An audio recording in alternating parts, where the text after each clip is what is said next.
What's up, Juventini? Alberto here. I got all your Juve news. All right, the Pogba ban is official and it is intense. We'll take a look at the details with that one. The Mercato rundown, possibilities that could open up for Juventus this summer. And we have first talks with one of our targets already undergone, and then a new name for the target list. So a lot to look at there. And then, of course, the countdown to Napoli match on Sunday is on, and we are in a race for fitness with two players, Danilo and Chiesa. We'll take a look at the latest there. Like the video, subscribe to the channel. This is the AJC. Let's rock. First things first, all right. We have first talks, all right, and positive first talks at that for Bologna's Lewis Ferguson, all right, and it is being reported that Hans Nicolosi Caviglia could potentially be used in a move that sees the player join Juventus this summer, all right. Furthermore, we keep hearing about the uncertainty around Chiesa and his future at Juventus. It is being reported that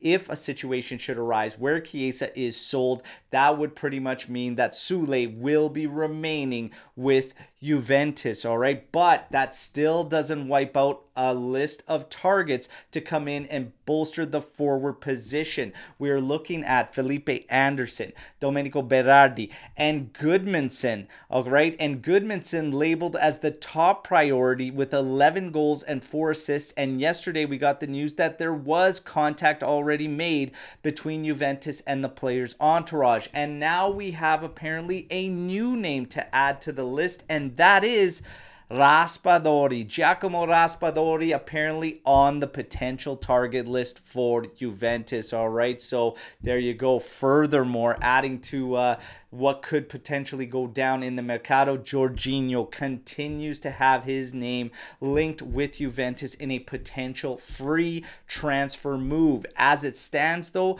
Arsenal holds the option into making another extension on the contract. We have to wait to see what happens there, all right? But Jorginho continues to get linked with Juventus. You guys know the drill. Hit me with your thoughts on Raspadori. Hit me with your thoughts on Jorginho, all right? Now, Enzo Barnechea, a youngster having a great loan at Frosinone, along with Caio George, along with Mattia Sule, all right? But latest reports suggest that his future may not be with Juventus, and the latest reports say it is not expected for Barnechea to return to Juventus this summer, all right? So there you have it, all right? Now, as far as Koop Meiners, his name continues to be top of the target list. Apparently, the rumors today suggest that Juve's waiting for Champions League qualification, taking the added resources from the Champions League qualification and putting it towards Koop Meiners. It is also being reported that Miretti could be the one used in that deal to help bring the price tag. And Skira continues to remain consistent with his valuation of the player, saying it is 50 million euros, because we were hearing exaggerations of 60, 70 million euros, etc. We will have to wait and see, but Skira continues to say it's 50 million euros, and Miretti could be used to bring it down. All right, now we get to Paul Pogba. The ban is in. It is intense. The maximum that he could have potentially faced, 4 years, is what he has received. All right. So where do we stand now? Where do we go from here? It is said that this opens up the door for Juventus to go forth with the contract termination. This maneuver will save Juventus 33 million euros, all right? And it is, for me, a no-brainer to just finally close this chapter and this nightmare of a return for Paul Pogba. Paul Pogba has already made a statement public through his Instagram and whatnot. He is going to appeal, but I think that the door is still open for termination, and all signs are pointing to Juventus now terminating the contract with Paul Pogba. 4 years. Wow, intense. Wouldn't have guessed that they went with that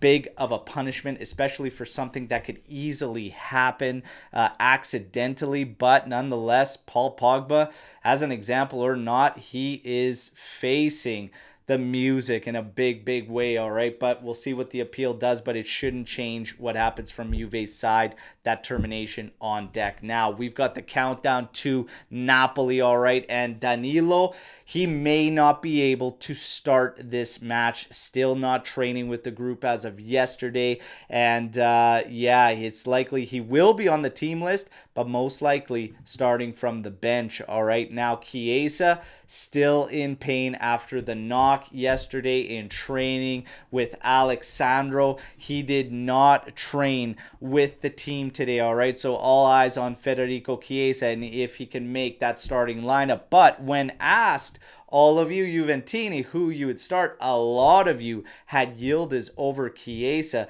despite some potential injury issues or whatnot. So hopefully we're in good hands either way. I believe that no matter who plays, we'll put in a strong showing. And the same goes for at the back if Danilo cannot make it, all right? But, of course, I would prefer Danilo in there. I'd like to see Danilo, Bremer, and Rugani be our three center backs in this game. Up top, I'm fine with either Chiesa or Yildiz playing next to Vlahovic.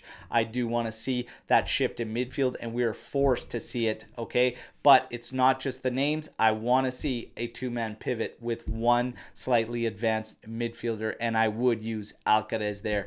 Let's see what Max cooks up, but he's going to have some curveballs to deal with by the looks of it, all right? That's your news break to today. You guys know the drill. Like the video, subscribe to the channel, share the content, but hit me in the comments with everything that you think about all the news you heard here today, and I'll be back tomorrow with another edition. As always, fino alla fine, Forza Juventus. Ciao tutti.